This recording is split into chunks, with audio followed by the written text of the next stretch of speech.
confess, played the lottery a time or two, and when we were in Atlantic City. I'm sure much to the chagrin of the founder of the Methodist movement, John Wesley, who called gambling an abhorrent evil. He'll be good.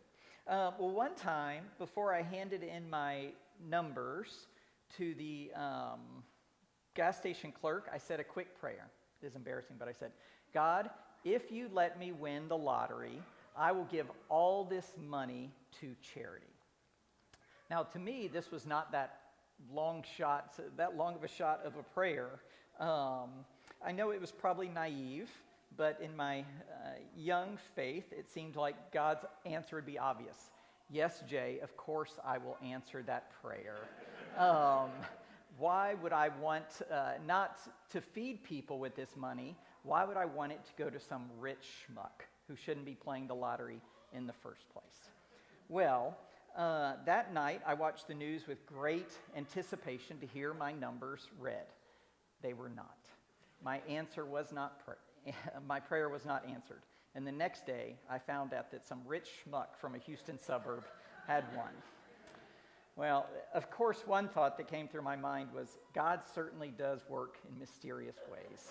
Although I promise it is not my theology that I believe God answered the prayers of those who have won the lottery. But I did think for a hot second that God would make an exception to my prayer. Why would God not answer that prayer? If God did answer that prayer, a lot of people in need would be helped.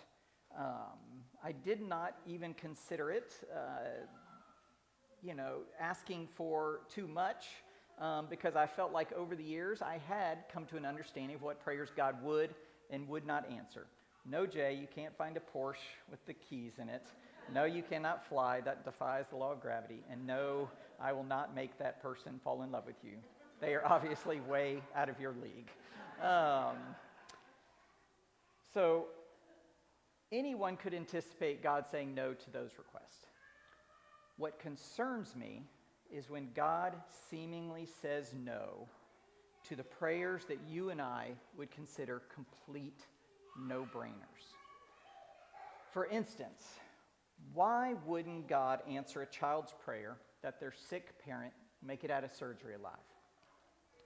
Why would God hesitate for even a moment to heal the woman to be able to trust men again after she had been abused? Why would God even hesitate for a minute?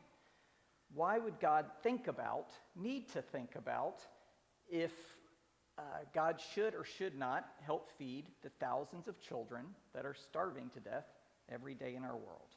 And why would God be so slow to respond to the prayer of a desperate woman who just wants to have a child when her entire self-worth in all of society says, you must, or you have been cursed by God? Why would God not answer that prayer? Well, as people of faith, we often hear questions like these expressed, and sadly, our responses are oftentimes trite or dismissive. We say things like, well, God's timing is different than our timing. Or, maybe you're not praying in the right spirit. Or, and this one kills me. Maybe it's God's will that you continue to suffer like this so that then you will experience some of the pain that Jesus went through.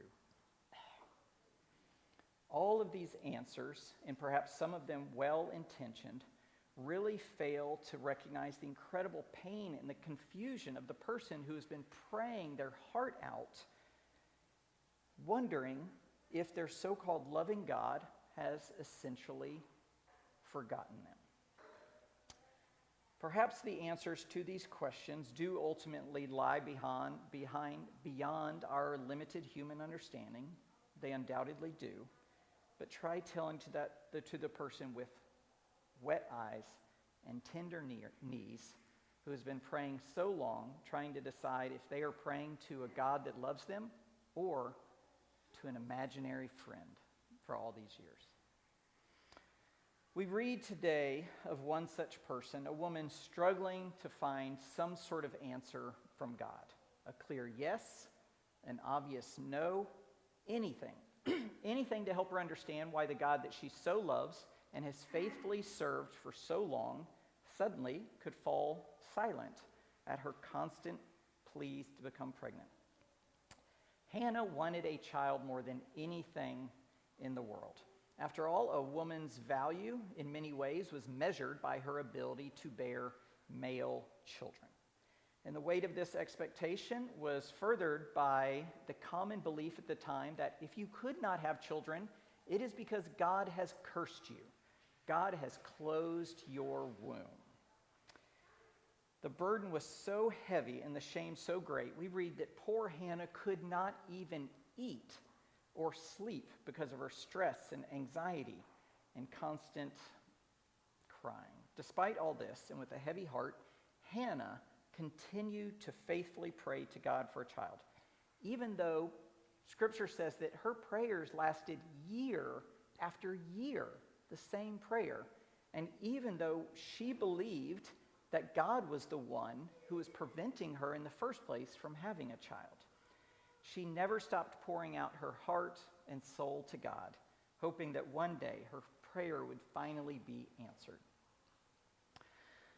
Well, I don't know about you, but when I hear a story like this, I cannot help but ask, why did you make her wait, God? Why? Why would you make Hannah wait so long? I think it's a fair question because it's not like Hannah was asking for wealth or power or anything contrary to the will of God. Be fruitful and multiply. Did God not say that to humanity? Isn't that what we are told to do? God knew how desperately Hannah wanted a child, saw her weeping bitterly day after day, year after year. So I think that's a fair question for us to as well today. How long are we supposed to wait? How long are we supposed to pray the same prayer before we finally take the hint that a no really is a no? Hannah obviously waited a lot longer for us than us, for many of us are willing to wait in order to get a clear sign. And I can't help but wonder, it's almost like she refused God's no, didn't she? She was stubborn and said, I'm not accepting your no as an answer. Could that be true? I mean, Jesus certainly taught us to be persistent and even bold in our prayers. He told two stories about this very thing. In one, a woman, a widow, is so persistent, annoying even, with a judge demanding justice that he finally relents, saying, even though I don't fear God or care what people think, yet because this widow keeps bothering me, I will see that she gets justice. The woman wanted justice, and she would not relent. In the second story, we hear of a man who is just in need of bread. So he goes to his friend's house, knocks on the door late at night, and asks for bread. However, the friend says, quote, don't bother me. The door has been locked, and my children are in bed with me. I cannot get up and give you anything. Been there. Ultimately, though, the friend gives the man what he needs because, as Jesus tells us, the man says, even though he will not get up and give him anything out of friendship, at least because of his persistence, he will get up and give him whatever he needs. The words of Jesus. In that story, all the man at the door was asking for was bread. Well, what about those in our world who are asking for so much more than bread? Why does God seem to make them stand so long at the door? And how many times are they expected to ask for the exact same thing and what they really need before God does answer?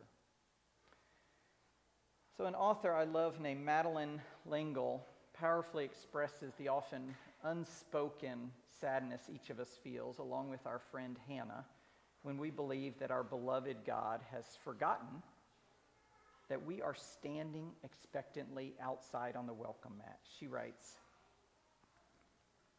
when I am angry with you, I know that you are there, even if you do not answer my knock.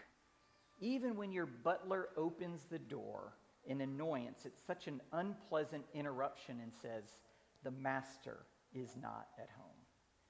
But how can I write you to tell you that I'm angry with you when I have been given the wrong address and I don't even know your real name? And then she signs the letter in a way that is so authentic and raw to me that it just cuts through the heart. I hate you, God. Love, Madeline. I wonder if Madeline ever gave up knocking. And is there a point at which you and I should stop knocking? No one's home. Just leave. If not, if there is not a point at which we should stop knocking, how long do we wait before God's continued silence or the passage of time finally says, no? My longest ongoing prayer is 15 years. Well, at this point, now I'm just going to be stubborn. And I'm ticked. And I'm going to keep praying for that all the time. Now, I don't know what the result of that prayer will ever be, but I do know that for some, what breaks my heart is that the wait has already been too long. Too much time spent asking, too often times left humiliated at the door thinking someone's got to be home, and yet no one is answering. Do you think that God realizes that sometimes we can be kept at the door for too long until we finally have to just throw our hands up and leave? Do you think the Lord understands us well enough to know that sometimes we're not even as interested in hearing a clear yes or no as simply being able to believe that someone is actually even home?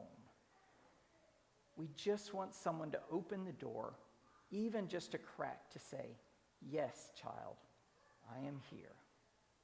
A no hurts. Silence can be worse. You know, we may never understand why the answer is sometimes so long in coming from God, especially when it is a request that perhaps you have been praying that you cannot fathom why God would not say yes to that request. People very dear to me have spent much of their life praying for the same thing. One of them has become so frustrated, they've come to believe that no one was ever at home in the first place. And I cannot help but be very frustrated at God for this. Jesus says that we can be assured that our prayers are answered. That when we knock, the door will be opened. When we seek, we will find. So why, God, would you not answer the door before they finally turn away, before they stop knocking for good? Consider for a moment, how long will you pray for the same thing? How persistent will you be in a prayer? How much knocking will you do? God, heal me of my depression. Heal me of my illness. God, save this relationship. God, help me finally to forgive that person. And when does knocking become pounding and you just get so ticked? But then when does knocking become silence? And you finally decide, no one's home. How long will you keep praying? The Lord remembered Hannah, and in due time she conceived and bore a son. Was her son named Samuel, whose name means God has heard, an answer to a prayer? Maybe. But maybe something else is being communicated to us here. Sore knuckles. What do they say about us? Do they say that, like Hannah, we are unwilling to accept no as an answer? That we can't believe that God would say no to some things?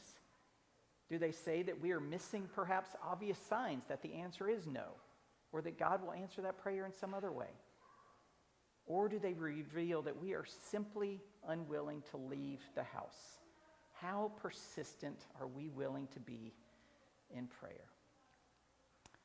I wonder with Hannah, is it possible that Hannah's persistent desire for an answer to her prayer actually drew her closer into the presence of God? Is it possible that it was an unanswered prayer that kept her in the presence of the Master for all those years? In her trouble and need, Hannah was led to never give up and to pray passionately. Others, in their perceived blessings, do not ask, do not seek, do not knock. So what draws you closer to God? Answered prayers or unanswered prayers? What do you truly desire? Answered prayers or a life of prayer? It has been said that desire is the soul of prayer. It is the desire to wait patiently, persistently, and pray boldly at the house of the Master, resting in the knowledge that even though many of us may never understand prayer, may never receive a yes to what we want, as long as we keep knocking, we will remain in the presence of God. So friends, may you never stop asking. May you never stop seeking. May you never stop knocking. And may you be blessed with sore knuckles your whole life. Amen. Let me say a word of prayer